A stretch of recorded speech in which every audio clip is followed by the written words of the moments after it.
સ્વામિનારાયણાય નમઃ. સ્વામિનારાયણાય નમઃ.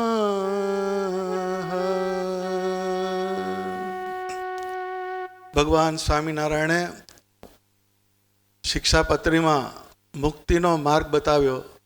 સેવા મુક્તિશ્ચ ગમ્યતામ. સેવા જ મુક્તિ છે. આ સૂત્રને જેમણે દ્રઢ કર્યો અને આ જીવન પર્યંત પોતાની અધ્યાત્મ યાત્રાને એણે મુખ્ય બનાવ્યું અને સત્સંગની સેવા જેમણે કાયમ કરી, આ સત્સંગમાં તેઓ સત્સંગની સેવા કરીને એમનું જીવન વ્યતીત કર્યું. શ્યામ સ્વામી નિસ્પૃહી, ઉત્સાહી, લગનવાળા સંત હતા.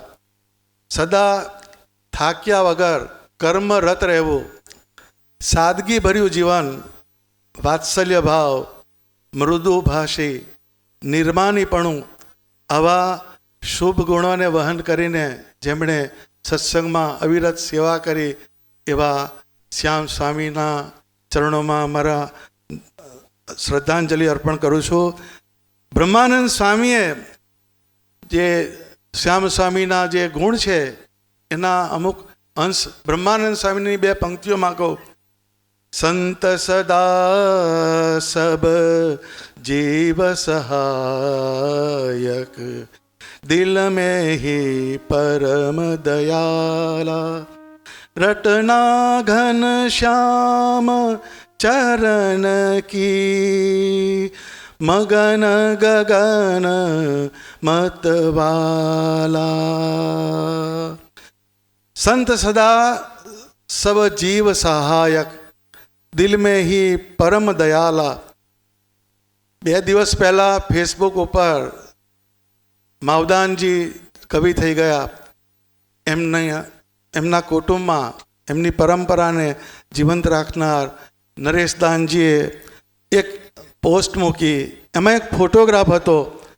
એમાં મંદિરનો જે આગળનો પરિસર છે એના થાંભલા પાસે એક વયોવૃદ્ધ વ્યક્તિ નાસીપાસ થઈને બેઠેલા અને શ્યામ સ્વામી એમને સાંત્વના આપે છે એવો એક એમના ફોટો છે. એમણે નોંધ લખી નરેશદાનજીએ, હરેલાને હિંમત દિએ આદર સહિત અપાર, સો સંતન કો સાવરા હરદમ નમન હજાર. આદર સ્નેહ સત્કારથી હસીને પૂછતા હાલ, શ્યામ સ્વામી વીણ સાવરા વહમું લાગે વડતાલ. આ એમની એક અભિવ્યક્તિ એમણે મૂકી.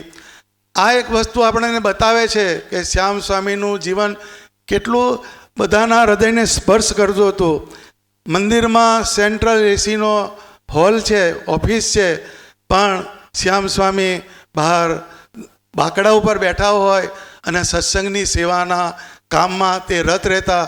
આવા શ્યામ સ્વામી સત્સંગની અંદર સેવા કરીને મગન ગગન મતવાલા થઈને ભગવાન સ્વામિનારાયણની સેવા કરીને ગગન એટલે અક્ષરધામમાં સીધાવ્યા. એમના ચરણોમાં નમસ્કાર સહિત જય સ્વામિનારાયણ.